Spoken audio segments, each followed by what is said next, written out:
कहीं ना कहीं हम सब चिंता करते रहते हैं फ्यूचर की, कभी प्रेजेंट की, कभी पास्ट में भी जा कर के उसकी चिंता हो जाती है, क्या किया नहीं किया। हालांकि उससे बहुत कुछ मिलने वाला नहीं होता। सभी बुद्धिमान लोग कहते हैं कि उससे सिर्फ एक्सपीरियंस लीजिए, आगे चलिए और फ्यूचर की कोई भी व्यर्थ चिंता मत करिए।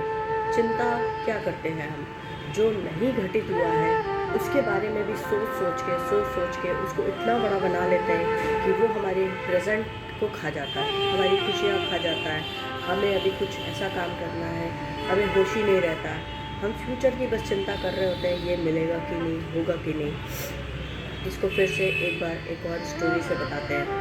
एक बार तथागत बुद्ध के पास एक नगर के सेठ पहुँचे। सफिशिएंट पैसा था उनके पास, लेकिन जब उन्होंने अपने पैसे को कैलकुलेट किया तो उन्होंने ये पाया कि जब मैं इसको अपना खर्च कर लूँगा और बस मेरा बेटा बहुत अच्छे से रह सकता है, उसके बच्चे या उनके और बच्चे नहीं रह पाएंगे जिस तरीके से हम लोग अपनी ज़िंदगी को फ्रीली लैविश तरीके से बिताते हैं।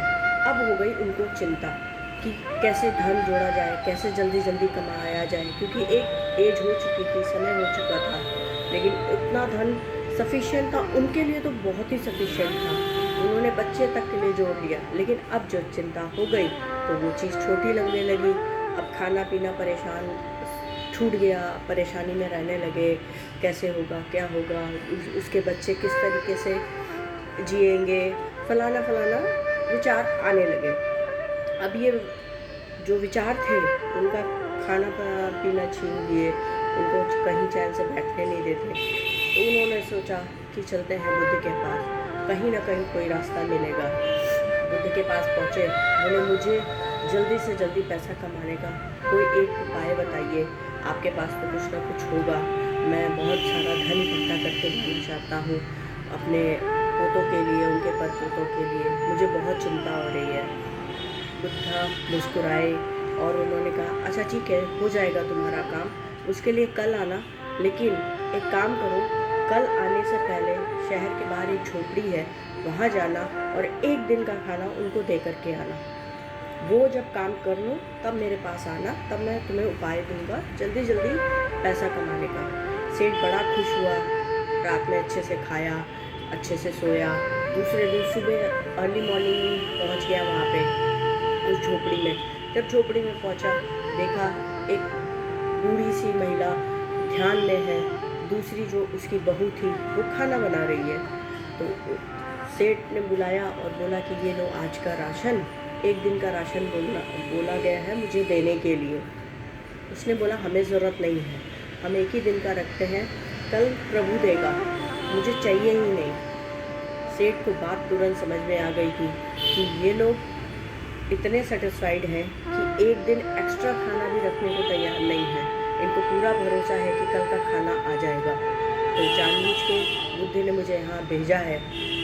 उनको ये बात समझ तो आ गई थी, लेकिन फिर भी वो वापस से तथागत बुद्ध के पास गए और उन्होंने पूछा आपने मुझे भेज तो दिया, लेकिन वहाँ भेजने का औचित्य मुझे समझ में आ चुका है, लेकिन हम चिंता क्यों करते हैं, हम क्यों फंस जाते हैं इन सारी चीज़ों में।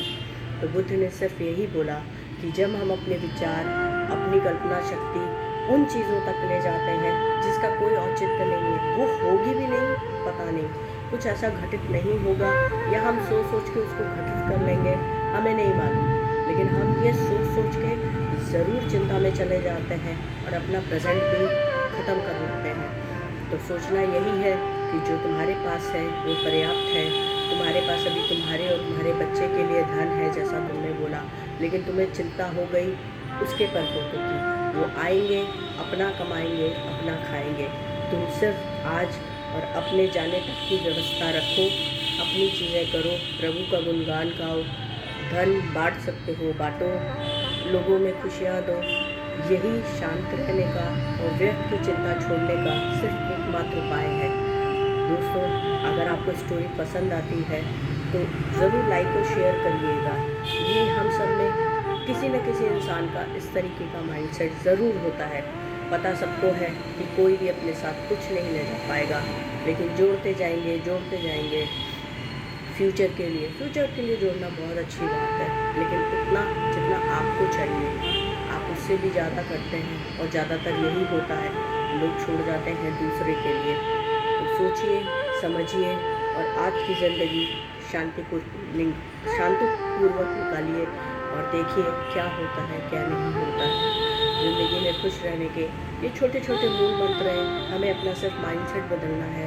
छोटी चीज़ जहाँ हम गलती कर रहे हैं उसको खुद से पकड़ना है, खुद से रेक्टिफाई करना है, सुधार लाना है। इतना आसान नहीं होगा, क्योंकि पहले तो समझना इम्पोर्टेंट है, उसके बाद उस पर अप्लाई करना ज़रूरी है। सही गलत क्या है इसको जानना ज़रूरी है। उसके बाद हम पहुंच पाते हैं जो हम करना चाहते हैं। इंटरनल रूप से हम सब खुश होना चाहते हैं। यही मूल मंत्र है। कल फिर मिलेंगे किसी नए वीडियो में नए टॉपिक के साथ माइंडसेट बदलने के लिए। तब तक के लिए